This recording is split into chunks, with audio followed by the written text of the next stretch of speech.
যাদের সাথে মানুষের যোগাযোগ আছে, যারা মানুষের কথাগুলো শুনতে পায়, যারা মানুষের কথাগুলো তুলে ধরতে পারে, এইরকম ব্যক্তিদের মাধ্যমে যখন সরকার গঠিত হবে, তখন সামগ্রিকভাবে তারা দেশের বিভিন্ন শ্রেণী পেশার মানুষের কথা চিন্তা করবেন, তাদের জন্য কাজ করবেন।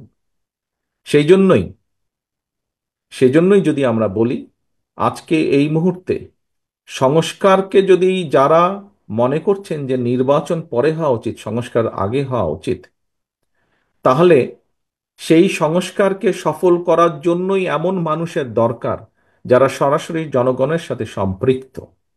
তা না হলে কোনো সংস্কারই সফল করা সম্ভব হবে না। শাইনি চুলে এখন হবে সব হেয়ারস্টাইল। সিল্কোর দ্বিগুণ শাইনি চুল প্রতিদিন।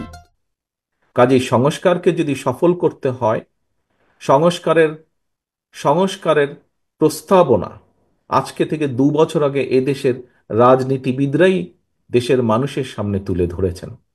রাজনৈতিক কর্মীরাই সংস্কারের প্রস্তাব এই দেশের মানুষের সামনে তুলে ধরেছেন।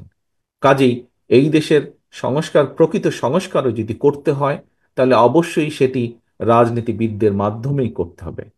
অবশ্যই দেশের রাজনীতিবিদদের বাইরেও বহু মানুষ আছেন, বহু শ্রেণী পেশার মানুষ আছেন, বুদ্ধিজীবী আছেন, ইন্টেলেকচুয়ালস আছেন, সিভিল সোসাইটির মানুষ আছেন। আমরা অবশ্যই তাদের পরামর্শ নেব। আমরা অবশ্যই তাদের পরামর্শ যেগুলো থাকবে, তার ভিত্তিতে আমরা ধীরে ধীরে নিয়ে যাব, দেশকে সামনের দিকে নিয়ে যাব। কিন্তু বিষয় হচ্ছে যে যতক্ষণ পর্যন্ত জনগণের ডাইরেক্ট রিপ্রেজেন্টেটিভ দেশ পরিচালনার দায়িত্ব না পাবে, তাদের হাতে দেশ পরিচালনার দায়িত্ব না আসবে, ততক্ষণ পর্যন্ত কোনোভাবেই কোনো সংস্কারের পূর্ণ বাস্তবায়ন করা সম্ভব নয়।